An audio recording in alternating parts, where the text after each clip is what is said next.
Teremos, atenção, rodada cheia completa, anote aí, torcedor. Campeonato Brasileiro com o Palmeiras na liderança, Flamengo na sequência, Cruzeiro e o Mirassol, a grande surpresa, fechando o G4. Então, marque aí, torcedor. Nesse domingo, Corinthians e Grêmio jogam às 4 horas da tarde. E depois, Juventude e Palmeiras às 6h30. Acha que acabou? Não acaba não. Tem Vasco e São Paulo, 8h30 da noite. Então é jornada tripla no microfone da Bandeirantes.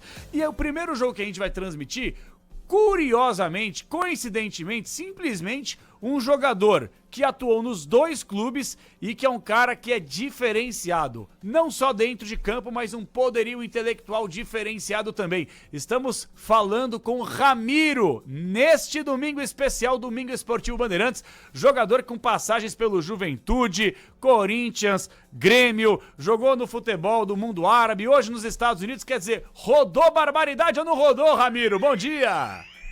Fala, João, bom dia a todos os ouvintes aí, é um prazer estar falando com vocês, contar um pouquinho da minha história e bater um papo aí com rapaz. E contar pro pessoal como é que tá sendo essa experiência. Exatamente, a gente fez questão e a gente fica muito feliz, viu, Ramiro? Porque isso que é bacana, quer dizer, jogador que fez sucesso no futebol brasileiro, que é ídolo de clube brasileiro, aí vai ganhar vida, fazer o pé de meia, no caso, um edredom pra muita gente do futebol árabe, mais ou menos assim, tá nos Estados Unidos e é legal que você começa, quer dizer, a respirar culturas diferentes. Como é que você tá, Ramiro? O povo brasileiro tem saudade tua, Ramiro? Pô, João, te confesso que eu tô bem feliz, cara, profissionalmente, pessoalmente, assim, foi um passo importante que eu dei na minha carreira, juntamente com a minha família, né, uma decisão em conjunto. A gente estava, posso dizer assim, um pouco de saco cheio do futebol brasileiro, de como tudo é levado no Brasil, e depois da experiência que eu tive em Dubai, a gente abre um pouco a mente, né, para conhecer outras culturas, outras ligas, outras formas de enxergar o futebol, de enxergar o atleta. Então a minha escolha de vir para a MLS foi muito em função disso, muito em função da minha família, dos meus filhos e da oportunidade também de profissionalmente estar abrindo um novo mercado, né? Que, enfim, como tu comentou, eu fiz a minha carreira praticamente toda no Brasil, então essa oportunidade de estar abrindo um novo mercado com a idade que eu tinha, 31, quando eu vim para cá, eu entendia que era o momento oportuno de fazer essa transição aí e não me arrependo nem um pouco. Olha, eu sempre tive a vontade de te perguntar isso, sabe o quê? Eu era setorista do Corinthians aqui na Rádio Bandeirantes quando você era jogador do Corinthians, então assim, a gente não acompanhava mais o treino do dia a dia, vez ou outra que a gente via um bobinho e olhe lá, e aí uma vez o Valmir Cruz, lá naquela placa de publicidade do CT de um dos campos, a gente tava trocando ideia, jogando conversa fora, não era nem sobre futebol, em determinado momento você passou de fundo, cara, tô falando sério, você passou de fundo assim, aí ele olhou e falou assim, ó, aquele cavalo lá, aí era você. Aí ele falou assim, é um dos caras mais fortes fisicamente que eu já vi jogando futebol. E aí é legal porque você tem toda essa base, esse conteúdo físico, e aí quando você vai para uma outra liga, a pergunta que a gente faz é, exige tanto assim a questão física? Aqui no Brasil a gente vê que se o cara não correr não vai jogar, mas e no futebol do mundo árabe? E nos Estados Unidos? Você tem que ter essa pegada, dá para manter a mesma qualidade física que você mantinha aqui aí? Cara, primeiro, né, modéstia do professor Valmir aí foi um grande profissional que eu tive a oportunidade de trabalhar. E acho que ele comentou isso pelo sentido do que eu considero, tá, uma característica muito marcante minha, que é o trabalho. É algo que eu não abro mão, é algo que eu faço desde que eu iniciei minha carreira profissional e até na categoria de base. Eu sou uma pessoa, sou um atleta que se dedica muito ao que faz, né? Que busca evoluir diariamente, que busca se entregar ao máximo a cada treino, a cada sessão de treino, seja ela na academia, seja ela no campo. Então foi assim que eu encarei toda a minha carreira. Eu sei que eu não sou dotado de uma parte técnica exímia, mas compenso com trabalho, compenso com dedicação, e foi assim que eu encarei a minha vida toda, com muito respeito aos processos. E do que eu vivi, a experiência que eu tive em Dubai, a experiência que eu estou tendo agora, são formas de trabalhar diferentes do Brasil, né? Em Dubai, principalmente, quando eu cheguei lá, eu senti um pouco, óbvio que no início é tudo alegria, é liga nova, é cidade nova, mas em determinado momento eu percebi que se eu não trabalhasse a mais, que se eu não fizesse um pouco mais por mim, talvez num futuro próximo, retornando ao Brasil, retornando a uma liga um pouco mais forte, eu sentiria. Então, naquela época eu tinha uma comissão brasileira em Dubai, então a gente fazia bastante trabalho extra. Eu senti essa necessidade e isso me deu respaldo para quando eu voltei para o Corinthians em 2022. Voltei com final de contrato ali. A princípio, eu achei que ia ficar meio encostado. E com o Vitor Pereira acabei ainda recebendo um pouquinho de oportunidade naquela reta final, ali até a final da Copa do Brasil. Então, acho que isso foi devido ao meu trabalho extra, assim, aquele olhar para dentro do seu trabalho, para dentro do dia a dia, entender que a gente precisa, às vezes, trabalhar um pouquinho mais que os outros, porque no meu modo de entender, quando a gente é estrangeiro, obviamente em outro país, a gente tem que levar algo a mais para lá, né? Se é para ser igual ao que tem no país, acho que não faz sentido a gente estar lá. Então, no meu modo de entender, é dessa forma. Aqui no Dallas é uma liga já um pouco diferente, mais próximo do futebol brasileiro, um pouco menos de qualidade técnica, eu diria assim, mas de muita tradição, muita correria. Então, a parte física aqui, eu acho que a gente tá bem suprido, e caso no futuro volte ao futebol brasileiro, eu acho que vou sentir um pouco menos essa transição. Ô Ramiro, você chegou a falar no começo, né? Pô, fiquei um pouco de saco cheio do futebol brasileiro. Eu também não vou mentir pra você, velho. Eu que nem jogador sou, mas a gente que trabalha todo dia com futebol, a gente ama futebol, a gente vive futebol e respira futebol. Mas eu concordo contigo, velho. Às vezes a gente fica de saco cheio, cara. Nossa senhora, é pressão ali, pressão aqui, é gente de rede social que ameaça familiar, que ameaça jogador, que vai e aborda e não sei o que, nunca nada tá bom, você não ganha um final de semana, já não presta, já não vale. Foi mais ou menos por isso também que você preferiu dar uma oxigenada na cabeça. A passagem pelo Grêmio foi um sucesso absoluto, ídolo, campeão e etc e tal. Mas a do Corinthians talvez tenha sido um pouco mais desgastante, até pelo momento que não era tão bacana. Sem dúvida, né? Eu acho que o futebol brasileiro é isso, né? Ele é um país que respira futebol, né? Então, ao mesmo tempo que ele te entrega muito em momentos bons, ele também te tira muito em momentos ruins, né? Tanto individualmente quanto coletivamente. E é sabido que o Corinthians tem um número de torcedores aí, talvez juntamente com o Flamengo, o maior número de torcedores no Brasil. Então, obviamente que a cobrança é maior, né? Eu, infelizmente, te confesso que em 3 anos de Corinthians foram poucos momentos coletivos muito bons, assim, de muita alegria. A gente ganhou um Campeonato Paulista em 19, mas meio aos trancos e barrancos. E depois, no final do meu contrato, foi onde eu senti um pouco mais da energia positiva de jogar no Corinthians, sabe? Que foi aquela final de Copa do Brasil ali que a gente deixou escapar por detalhe. Mas os outros 2 anos ali, 2 anos e um pouquinho, praticamente foi bem difícil, tanto individualmente quanto coletivamente. E isso acaba desgastando bastante, sabe? Como eu te falei, para mim, que sou um cara que trabalho muito, que me dedico muito, obviamente não sou perfeito e estou longe disso, vou errar muito, talvez muito mais do que acertar, mas acho que essa é a vida do ser humano. E ali a gente acaba passando por algumas situações como profissional, como atleta, que te fazem repensar, assim, qual é o caminho que tu quer seguir, onde tu quer continuar jogando, onde que tu quer seguir a tua carreira.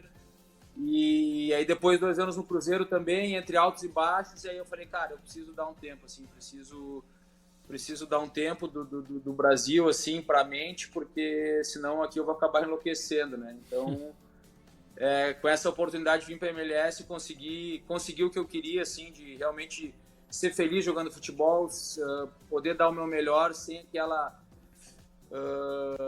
que talvez até, não sei se medo é a palavra, mas aquela ser julgado 100% do tempo por quem está dentro do processo, por quem está fora, das pessoas irem em rede social, te encontrarem na rua, te encontrarem em restaurante, tá sempre, às vezes nem te falando alguma coisa, mas te olhando com aquela cara de que tu te sente quase que um bandido, assim, de tá fazendo te filmando algo... às vezes, né? Vai beber água, vamos lá filmar o cara, postar no story, né?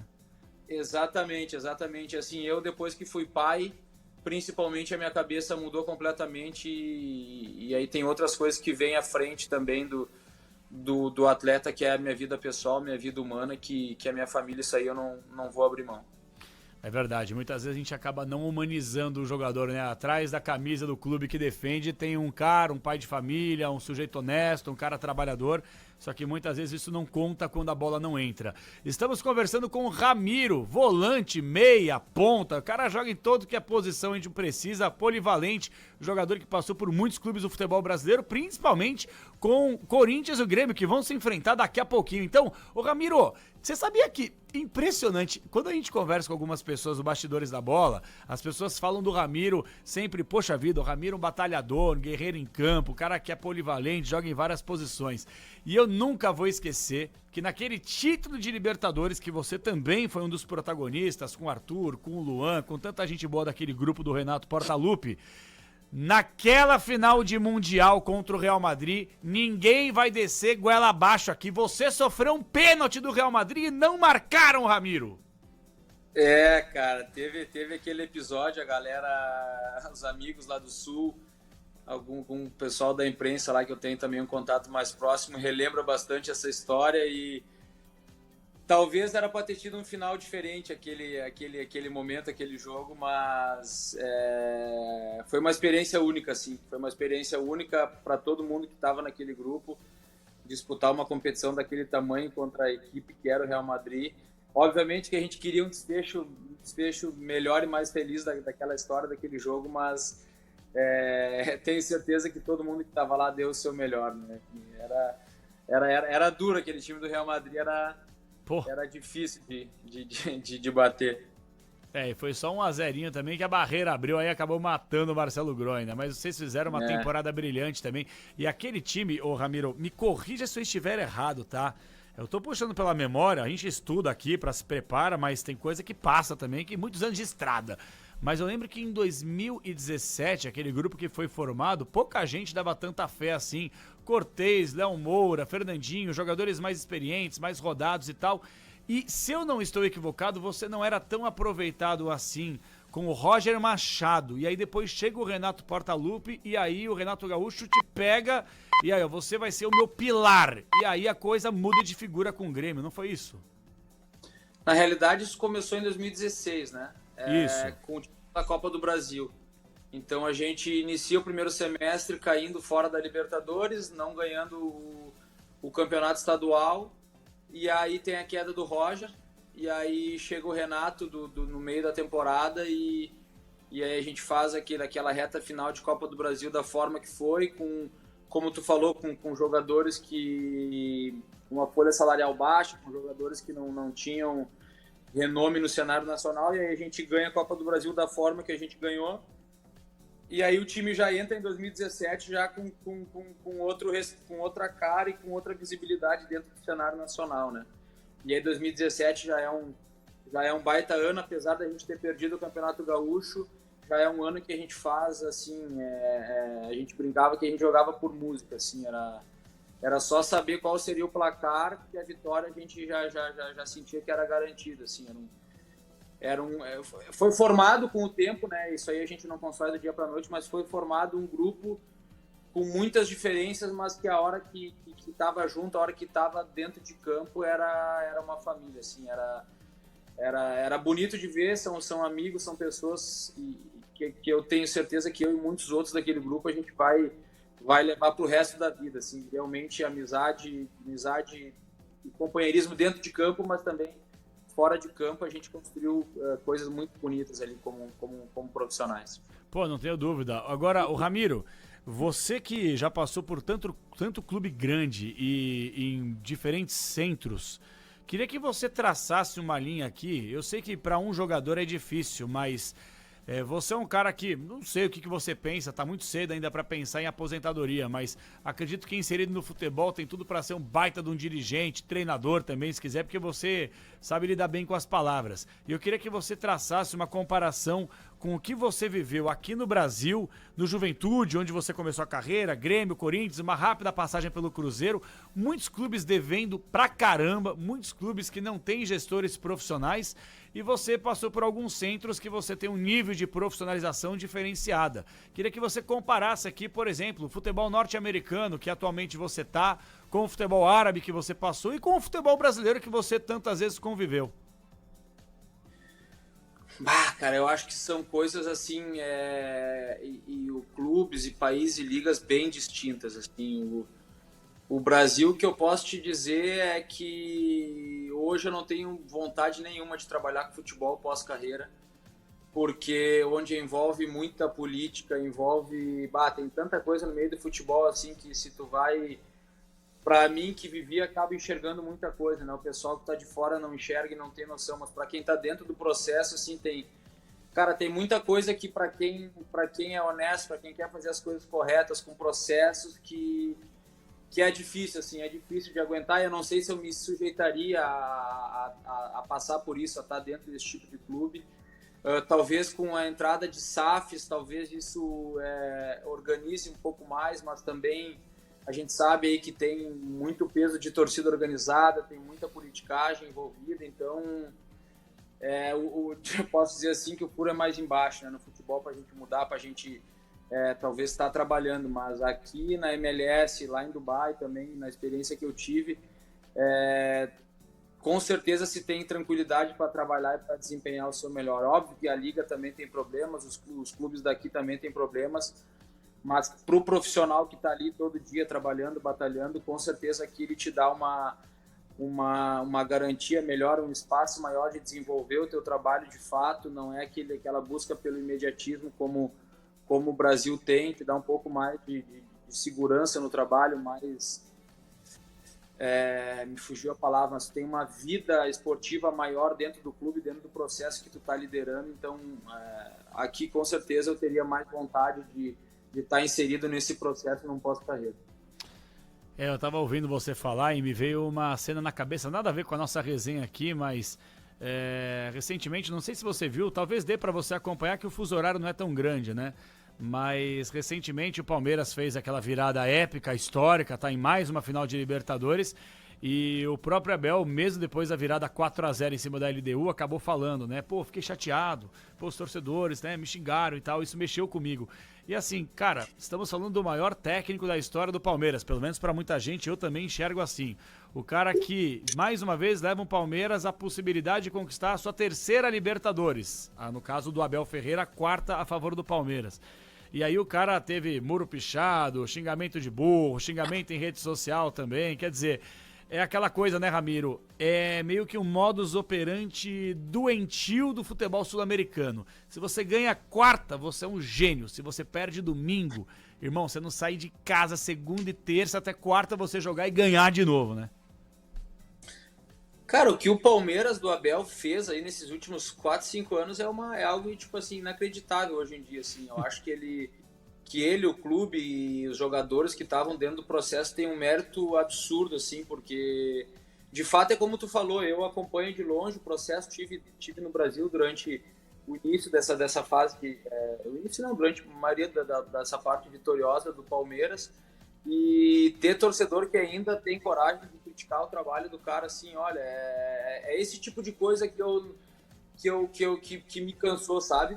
E não é só com o Ramiro, não é só com o clube que eu tava, é no modo geral, assim, eu acho que se estabeleceu algo doentio dentro do futebol brasileiro, talvez fortalecido por rede social, pela facilidade de comunicação, pela facilidade e pela quantidade de pessoas com voz em rede social que faz com que coisas negativas, coisas ruins sejam disseminadas entre torcedores e a população e talvez hoje o torcedor do Palmeiras ele não tenha noção, né, do tamanho das coisas que o Abel tem conquistado para o Palmeiras. Talvez daqui 10, 15, 20 anos ele vai ser idolatrado, vai ser tratado como o maior técnico da história do clube, mas ele não precisa, no meu modo de entender, ele não precisa, enfim, passar 15, 20 anos para ele ser considerado isso. Eu acho que valorizar tudo que o cara fez, do que o cara está fazendo, acho que essa é uma dificuldade do Brasil, né? A gente gosta de ver o circo pegar fogo. Isso é o Brasil, isso é o torcedor brasileiro em geral, ele gosta de ver confusão, imediatismo, ganhar sempre, ele acha que o teu time ele não tem o direito de errar, de jogar mal nunca, porque sempre tem que achar um culpado, né? Então, o Abel, acho que demonstrou ontem na entrevista, como tu falou aí, a sensação dele, o sentimento dele de chateação pelo que ele passa, apesar de tudo que ele já fez com o Palmeiras nos últimos 5 anos. É verdade, estamos em contato com o Ramiro. Eu não sei se eu te chamo de volante, de meia, de ponta, porque você joga em todo lugar, velho. Se jogar até no gol, você pega. Cara, já passei por todas as posições, é verdade, meu. Aqui até na MLS agora, no Dallas, eu comecei como volante e tenho atuado como lateral agora, tipo um ala, assim, numa linha de 5. Comigo não tem tempo ruim, eu falei pro treinador que eu tô aqui para ajudar, tô aqui para o que for melhor pro Dallas, não é o que é melhor pro Ramiro. Foi assim que eu encarei a minha carreira inteira, e até na oportunidade do Grêmio, onde tem uma virada de chave na minha carreira, também foi assim, né? Quando o Renato me perguntou se eu me importava em fazer uma função pelo lado direito do campo, onde eu nunca tinha feito, eu falei, eu quero jogar, eu quero ajudar, se for de zagueiro, de goleiro, de lateral, de atacante, meu amigo. Não é o meu habitat, não é onde eu me sinto melhor, mas eu vou dar o meu máximo para corresponder e para te ajudar. Acho que foi assim que a minha carreira, que eu tô aqui, carreira inteira, foi assim que eu tive a virada de chave no Grêmio. E agora, quem sabe também aqui, também não sei se tu sabe, mas só um fato, assim, que eu acabei me tornando capitão do time na primeira temporada, numa liga. Então, acho que isso demonstra a forma que eu encaro o trabalho, a forma que eu respeito a camisa que eu visto, e isso para mim é o que vem em primeiro lugar. Ô Ramiro, e outra coisa, teve um jogo no Morumbi, eu tava cobrindo esse jogo, que você entrou, acho que era o Vitor Pereira, o treinador, se eu não tô errado, também você me corrige aí, que você faz o gol contra o São Paulo no Morumbi atuando de ponta, cara, você recebe um lançamento incrível, acho que era do Cantilho, sei lá, você domina, entra, bate e faz o gol. Quer dizer, você tava atuando inclusive de ponta, e naquele time do Grêmio com o Renato Gaúcho, você tava voando também ao lado daquele trio, você, Maicon e o Arthur, que tá de volta ao Grêmio também.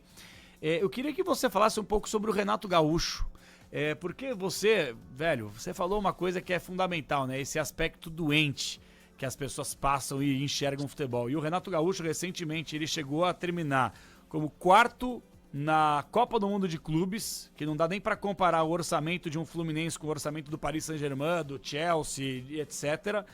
E aí o próprio Renato Gaúcho, ele pede demissão do Fluminense porque ele fica meio mexido com a questão envolvendo aí os influencers, pessoas que têm força, como você falou, na rede social também. Eu queria que você falasse 2 coisas. Primeiro, o seu relacionamento com o Renato Gaúcho. Tem muita gente que entende que ele não entende nada de tática, que o Renato, ele é aquele boleirão, aí ó, vamos fazer um treino, outro e tal, mas de tática ele não entende nada, ele entende de gestão de grupo.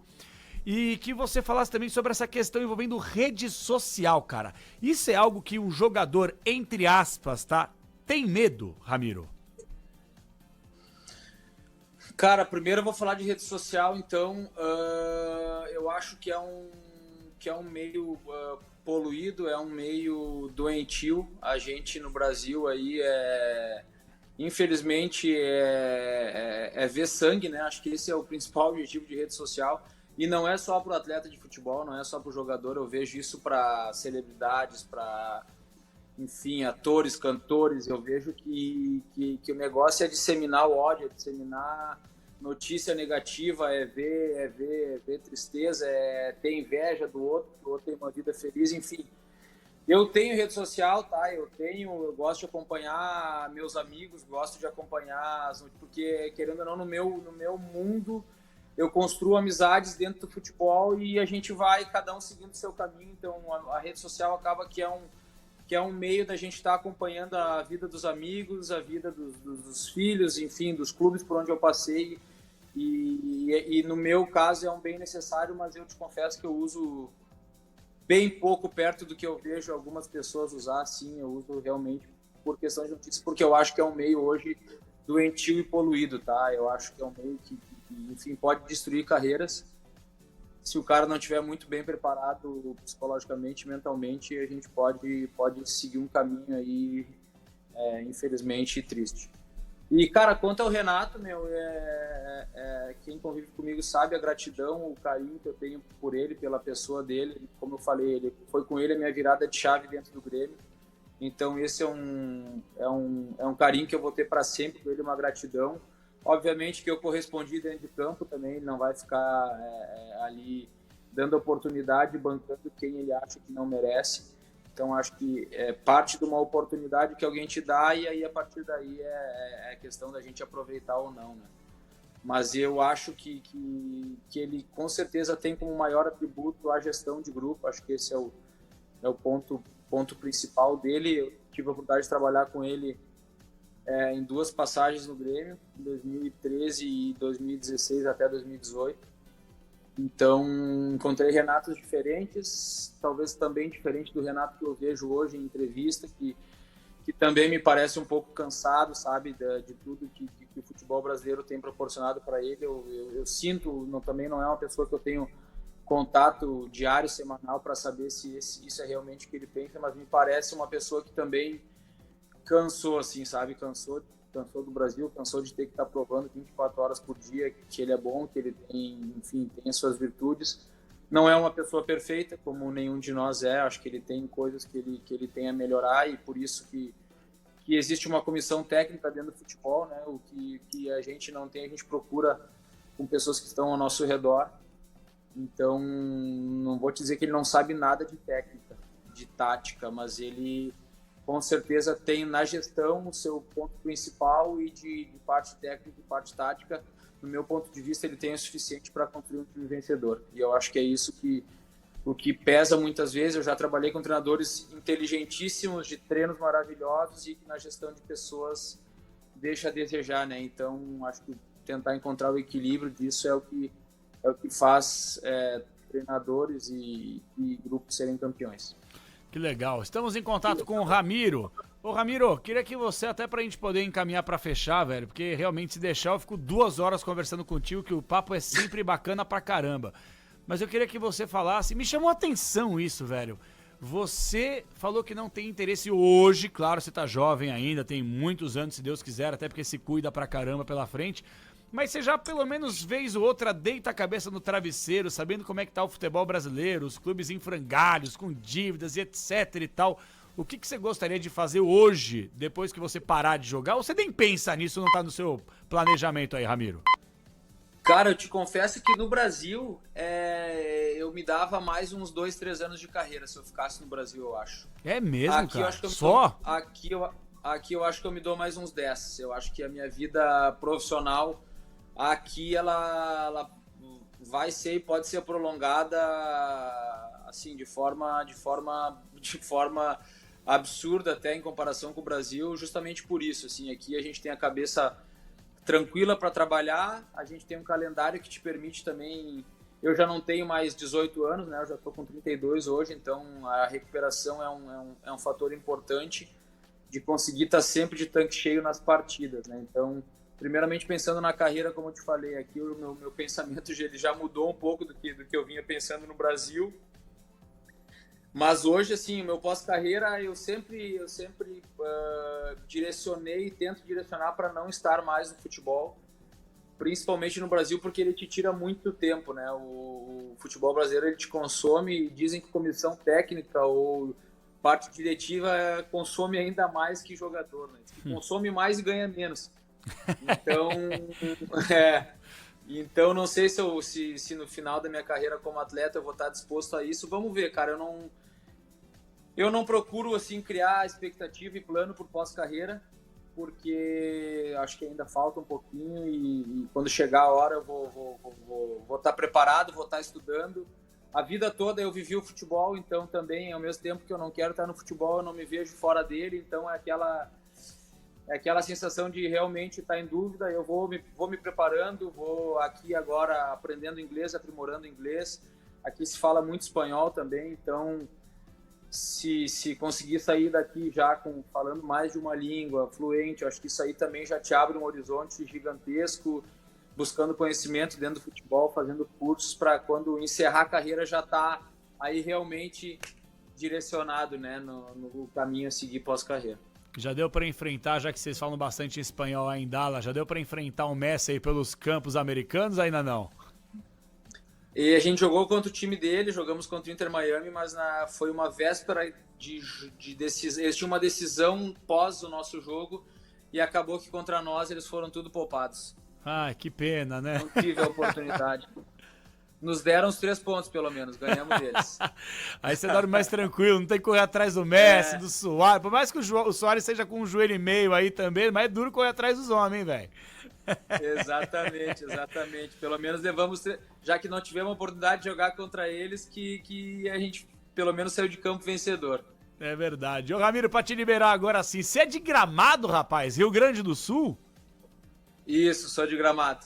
Ei, Gramado, lugar bom pra caramba, hein, velho? Lá o que se come é brincadeira, hein, Ramirão? Lá é difícil de fazer dieta, né? Pô, tá de brincadeira. Lugar bom pra caramba também, né? E você também tava pertinho lá, é tudo Serra Gaúcha, né? Por isso você foi revelado no Juventude também, é só atravessar a rua, né? Isso aí. Eu cheguei na Juventude com 11 anos de idade. Então, no início eu morava em Gramado, depois morei em Caxias durante 7 anos e fiz toda a minha categoria de base lá. Porra, sensacional. Ramiro, cara, eu quero te agradecer. Você tem um cara aqui que tá torcendo por você aí dentro e principalmente fora de campo, que você brilha aí no futebol norte-americano, que quem sabe, com mais calma, quem sabe no futuro você retorna ao futebol brasileiro para que você possa mostrar cada vez mais qualidade do seu futebol, como mostrou Corinthians, Grêmio, uma rápida passagem agora no Cruzeiro e jogando aí no futebol norte-americano. Exatamente, cara. Obrigado pela oportunidade de estar falando com vocês aí, passar um pouco da experiência e contar um pouco aí do Ramiro. E quem sabe aí no futuro a gente tá no Brasil de novo, né? Vamos ver o que... Aí a Ferinha veio dar um... Cadê a Ferinha? Ó a Ferinha aí, ó. Pra quem tá com a gente no YouTube aí, ó. Qual que é o nome dessa fera aí? Como é que é teu nome, cara? Romeu. Aê, garoto. Esse aí torce pra quem, hein, Ramiro, já, hein? É Dallas ou é Ramiro FC? Fala aí, meu, pra quem que tu torce? Pro Dallas. Pro Dallas? Fez a lição de casa bonitinho, hein, Romeu? É jogador do Dallas também, sub-5. É mesmo? Você tá brincando? Joga uma bolinha também. Pô, que legal, cara. Vai seguir os passos do pai também. Aí só tem que decidir se joga na frente, joga no meio, joga no gol. Que o papai, viu, Romeu? Joga em todas as posições. Você tem que jogar igual ele, viu, Romeu? É isso aí? Fala. Alright. Alright. Gente boa demais. Ramiro, quem ganha o jogo hoje? Corinthians ou Grêmio, hein? Quem ganha hoje, Corinthians ou Grêmio? Corinthians. Aí, ó. Fica no... Romeu é paulista. O Romeu é paulista, por isso ele tem... O coração dele é preto e branco. E você, pra ficar na boa, fica no 2x2, Ramiro. Aí é um jogo bom, gol pra caramba e ninguém se indispõe. É isso aí. Ramiro, tudo de bom, sucesso, beijo na família, viu? Obrigado pelo papo. Valeu, João, obrigado, cara. Obrigado. Um abraço a todo mundo aí. Valeu. Você está com a gente no Domingo Bandeirantes. Salve o Corinthians! 12h35, exclusiva com Ramiro. Papo bom, velho. O cara que tem, de fato, um poderio intelectual diferenciado dos demais jogadores. Cara que se expressa bem pra caramba e fazia tempo, hein? O Ramiro tava sumidinho, não, Agrela? Uma grande passagem pelo Grêmio, uma passagem que chamou a atenção em determinado momento com o Vitor Pereira pelo Corinthians.